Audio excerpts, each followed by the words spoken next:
Hi guys, once again welcome back to my YouTube channel Unfiltered Cupid. Friends, as you can see from the thumbnail that this video is going to be very interesting because this video is of the first international trip that I have ever been और अपनी economical condition को देखकर लगता है कि the last international trip that I will ever be a part of is this trip the family trip of us that we went to Nepal. So this video is going to be very interesting. So friends, मैं अगर आपको अपनी family trip की history बताऊं तो हम मथुरा, आगरा ये सब जाने के प्लान्स रिजर्वेशन होने के बाद कैंसिल कर चुके हैं क्योंकि कभी मेरे एग्जाम्स आ जाते हैं. एक बार तो पता है अभी हम रिसेंटली मथुरा जा रहे थे और मेरी डेट शीट आ गई थी फाइनल ईयर के एग्जाम की, तो हमारी फैमिली ट्रिप ऐसे कैंसिल होती रहती है. बट दिस टाइम 4.5 साल में जब कॉलेज लाइफ में हम कितनी भी छुट्टी ले सकते थे तो मेरे घर वालों ने कोई भी फैमिली ट्रिप प्लान नहीं की. But now just because I have limited holidays तो इस बार हम फैमिली ट्रिप पे गए and this trip was extremely unplanned. You know guys, मैंने सिर्फ एक ड्रेस खरीदी थी इस पूरी ट्रिप के लिए और सारे मैंने पुराने कपड़े रिपीट किए थे. मतलब मैंने एक आध टॉप्स खरीद लिए थे नेपाल से, बट ठीक है. Guys, this is the first blog of my first international trip to Nepal जिसमें मैंने फर्स्ट डे कैसे स्पेंड किया, हमने क्या क्या किया और सारी डिटेल्स, हम कहाँ गए थे, कौन से होटल में स्टे किया हमने, ये सारी चीज़ें मैं आपके साथ शेयर करूँगी. एंड ऑल्सो फ्रेंड्स, मैं अपनी 4 डेज़ की जो ट्रिप थी वो पूरी आपके साथ शेयर करने वाली हूँ बिकॉज वहाँ जाके मैं व्लॉगिंग ही करी थी. पता है इस बार मेरी फ़ोटोज़ भी अच्छी नहीं आई सिर्फ इसलिए क्योंकि मुझे व्लॉग बनाना था आप लोगों के लिए. मैंने इतना बड़ा त्याग किया है तो प्लीज़ प्लीज़ प्लीज़ चैनल को सब्सक्राइब कर दो यार, बेल आइकन प्रेस कर दो and let's get started. So friends, अगर आप मेरे व्लॉग्स देख रहे हो तो आपको पता चल गया होगा कि मैं वाराणसी गई थी. 11th को मैं वापस आई हूँ और 12th को सुबह हम निकल गए नेपाल की ट्रिप के लिए. तो बेसिकली मुझे एक दिन का भी टाइम नहीं मिला था. जब ट्रिप एकदम फाइनल हो गई तो मैं जूडियो गई थी, वहाँ से मैंने एक ड्रेस उठाई और मैं वहाँ से आई की थोड़ी शॉपिंग करके निकल गई. ठीक है, हम सुबह सुबह निकले और हम नेपाल बॉर्डर पहुँचे अराउंड 12. वहाँ पे हमने करेंसी एक्सचेंज करवाई and after that mummy papa चाय पीने चले गए नेपाल में एंट्री होने के थोड़ी देर बाद. एंड हम लोग वहाँ पे कार में वाइब कर रहे थे ऐसे ही बैठ के. उसके बाद फिर बहुत सारा ट्रैवल करने के बाद हम पहुँचे काठमांडू, नेपाल बॉर्डर से काठमांडू में. एंड होटल तारा सूट्स, ये हमारा फर्स्ट होटल था जहाँ पे हमारा स्टे था. ठीक है फ्रेंड्स, तो यहाँ पर हम पहुँचे. ये एम्बियंस स्कूल था यहाँ का और जो रूम्स हमें मिले हुए थे वो भी काफ़ी स्पेशियस थे. आपको पता है हमने 2 रूम्स बुक किए थे बट एक रूम में 3 बेड था और एक रूम में एक डबल बेड था. तो आई वॉज थिंकिंग दैट हम यार फैमिली ट्रिप पे आए, सबको साथ में रहना होता है, तो पता है हम पूरे टाइम वो 3 सीटर रूम जो था मतलब 3 बेड्स वाला, हम उसमें ही पूरे टाइम पड़े हुए थे. तो ये हमारा रूम था और this was like pretty good. तो हम यहाँ पे आए, फिर हमने चेंज वेंज किया थोड़ा सा and then we were discussing कि यार कल क्या पहनना है. सब एकदम रिलैक्स हो गए थे. आपको पता है ज़्यादा इतना भाई देखो यार, ये अलग ही मस्ती में रहता है हमेशा. फिर हमने ऑर्डर किया था ये खाना जो कि हमें बहुत डाउट हो रहा था कि यार ये नेपाल के लोग कैसा ही खाना बनाते होंगे. फिर मतलब यार दूसरी कंट्री में जाओ तो अपने घर के खाने की और अपने कंट्री के खाने की याद आना तो यार वाजिब है. तो हमने ये ऑर्डर किया एंड आपको पता है पापा जी कह रहे थे कि नेपाल के कुक्स बहुत अच्छे होते हैं, वो बहुत अच्छा खाना बनाते हैं. But the food that we have was like बहुत ही, रोटी पता है इतनी कड़ी थी. मेरी मम्मा बोल रही है कि इससे सॉफ्ट रोटी हम गाय के लिए निकालते हैं और इन्होंने हमें क्या निकाल के दे दी. तो फ़िलहाल हमने ये खाना सर्व किया. ये खाना मैं सर्व करी हूँ ना, ये कुछ नहीं, ये सिर्फ वीडियो के लिए किया था मैंने और फिर मैंने मम्मा को दे दिया. मैंने पता है क्या खाया था, मैंने सिर्फ मंचूरियन की ग्रेवी ली थी. हमने फ्राइड राइस मंचूरियन ऑर्डर किया था और रोटी और दाल. ठीक है, तो ये किया हमने और मैंने सिर्फ मंचूरियन की ग्रेवी से रोटी खाई थी बिकॉज़ मुझे बिल्कुल भूख नहीं थी और कुछ भी खाने का मेरा मन नहीं था. तो हमने खाना खाया और फिर मैं लेट गई थी.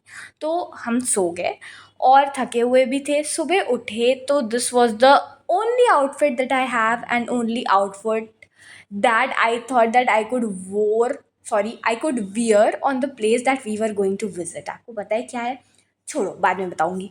पहले ना मैंने थोड़ा सा मेकअप किया तो मैं ऐसी दिख रही थी. मैंने इयररिंग्स डाली, एक छोटा सा नेक पीस था वो पहना एंड पिंपल आना ऑब्वियसली मैंडेटरी होता है यार. ओकेजन पे पिंपल ना आए, ट्रिप पे पिंपल ना आए, तो पिंपल इस दुनिया में क्यों बने हुए हैं. तो हम निकले सुबह सुबह. इट वॉज़ अराउंड 4:30 लेकिन हमें लेट हो गया था. 4:45 पे निकले और हम एक इतनी सुंदर और प्यारी सी जगह पर पहुँचे जहाँ पे यार इतना सारा फॉग था। और आपको पता है यहाँ पर एक स्टेयर थी, ये नागरकोट व्यू पॉइंट है, ठीक है, इधर से माउंट एवरेस्ट की चोटी दिखती है। बट क्योंकि उस दिन इतना सारा फॉग था हमें कुछ भी नहीं दिखा, but still this place was so cool, काम, एस्थेटिक। मेरे पास इतने वर्ड्स नहीं। आपको पता है मैं ट्रिप से वापस आया हूँ, मुझे 20 डेज़ हो चुके हैं अराउंड, बट अभी भी मैं आपके साथ ये बातें शेयर कर रही हूँ तो मुझे वहाँ की हवा फील हो रही है, वहाँ का जो एटमॉस्फेयर था वो इतना अच्छा था। फिर हमने वहाँ पे बहुत सारी फ़ोटोज़ क्लिक कराई और फिर हम निकल गए दूसरे जगह पर जो रास्ते में ही था, और वो था दरबार स्क्वायर, ठीक है। तो दरबार स्क्वायर का ये एंट्रेंस गेट था और इसके साइड में हमें टिकट्स मिल रही थी। आपको पता है पर हेड की टिकट इनकी 500 रुपीज़ नेपाली करेंसी थी, ठीक है। तो हमारे ड्राइवर ने बोला था कि उसमें ऐसे कुछ बहुत स्पेशल नहीं है, बस ऐसे बिल्डिंग्स बनी हुई हैं और थोड़ी मतलब अच्छी थी, वुडन वर्क था। बट आपको पता है नेपाल के लोगों को वो उसके अंदर ऐसे ही जाने दे रहे थे, और वो हमारी शक्ल देख के उनको पता चल गया था कि ये इंडियंस हैं, इनको लूटो। जैसे हम हमारी कंट्री में जो दूसरे कंट्री के लोग आते हैं उनको कैसे वाराणसी में बुद्धू बनाते हैं या फिर अलग अलग जगह, तो सेम काम वो लोग हमारे साथ कर रहे थे। तो उन्होंने ये सारा काम किया, तो हम नहीं गए उसके अंदर। मैंने ना साइड साइड से ऐसे वीडियो बना ली थी। उसके बाद फिर हम वो दोनों जगह विज़िट किया हमने। फिर हम होटल में आ गए ब्रेकफास्ट करने, एंड हमने चेंज किया बिकॉज हमें जाना था पशुपतिनाथ के टेम्पल। तो दिस वॉज द टॉप। आप मेरे पुराने व्लॉग्स में भी देख चुके हो, और ये थोड़ा ऐसा मंदिर टाइप का वाइब देता है। आई डोंट नो, ये कुर्ती है, मुझे कुर्ती पहनना नहीं पसंद है, बट ये शॉर्ट है तो मैंने पहन ली थी।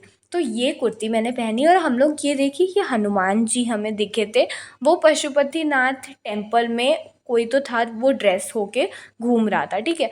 तो हम पशुपतिनाथ के टेम्पल में गए, हमने फूल वूल ख़रीदा, और उसके बाद हमारा जो पहला व्यू था पशुपतिनाथ टेम्पल का वो ये था। हमने साइड से देखा, और क्योंकि उस मंदिर के अंदर बिल्कुल भी अलाउड नहीं थी फ़ोटोग्राफ़ी, तो हम लाइन में थोड़ी देर खड़े थे, बट हमें दर्शन बहुत जल्दी हो गया था, पता है। और वो मंदिर इतना अच्छा था, आपको पता है इतने अच्छे से शिव जी का हम लोगों को दर्शन हुआ। बिल्कुल आगे खड़ी थी मैं, एंड थोड़ी देर वेट करके सारी पूजा की। फिर बाहर निकले तो हमें एक जगह पर बहुत सारे कबूतर दिखे थे। तो हमने देखा यार ये सारे लोग इधर, आई मीन कबूतर लोग, वो इकट्ठा हो गए थे।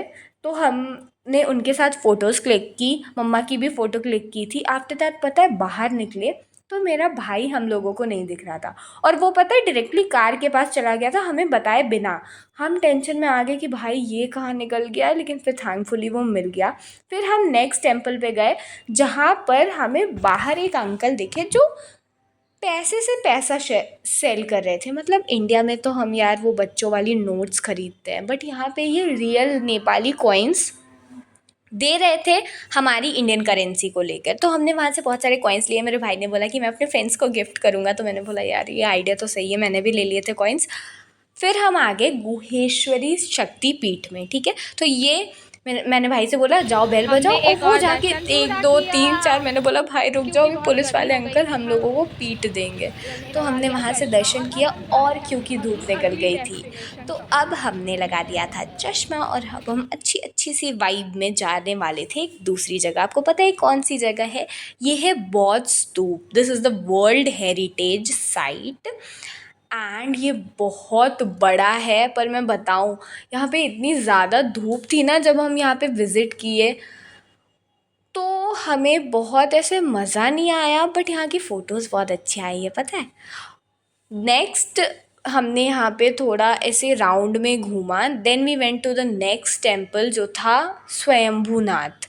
एंड ये टेम्पल भी बौद्ध स्तूप टेम्पल जैसा ही था, बिकॉज वहाँ पे सारे जो भी गौतम बुद्ध के टेम्पल्स हैं उनके ऊपर एक तो कोई ऐसे स्क्वायर सी चीज़ में एक कोई गॉडेस बनी रहती है, पर मुझे पता नहीं वो कौन है, और वो सारे टेम्पल्स में बनी रहती है। तो यहाँ पे भी वो चीज़ था, देखिए आप उधर देख पा रहे होंगे, तो ये था। फिर हमने यहाँ पे ऊपर गए, हमने दर्शन किया, और पता है यहाँ पे एक गेम था। देखिए ये मेरा भाई है ना, ये वो गौतम बुद्ध के नीचे एक मटका था, ठीक है, और उसमें कॉइन्स डालने थे ऐसे उछाल के। मैंने भी किया, नहीं डला। मम्मी का ना एक बार में डल गया था, बट उन्होंने फिर दोबारा ट्राई किया और नहीं गया। पहले वो फ्लेक्स करी थी कि यार मैंने डाल दिया, लेकिन फिर उनको डिसअपॉइंटमेंट लेके ही वापस आना पड़ा। मेरा भाई कह रहा है मेरे साथ अगर ऐसा हुआ होता तो मैं कभी नहीं डालता, मैं अपने जीवन में वो अचीवमेंट की तरह लेके वापस जाता। खैर हम कार में आए, हमने रसना नहीं, Fanta P, and after that हम आगे एक रेस्टोरेंट में हमने थोड़ी सी शॉपिंग की थी। मीन टाइम में रेस्टोरेंट में आए और यार सोचो, नेपाल में आके डोसा ढूंढ कर निकाला और खा लिया। फिर हम वापस होटल चले गए। सो या that's it about today's session. I hope आपको ये वीडियो पसंद आया होगा, और ऐसे ही जो मेरी 3 डेज़ की रिमेनिंग ट्रिप है उसका भी व्लॉग आप देखना चाहते हो। अगर देखना चाहते हो तो जल्दी से अनफिल्टर्ड क्यूपिड को सब्सक्राइब कीजिए, बेल आइकन प्रेस करिए, and see in the next one. Till then, love love.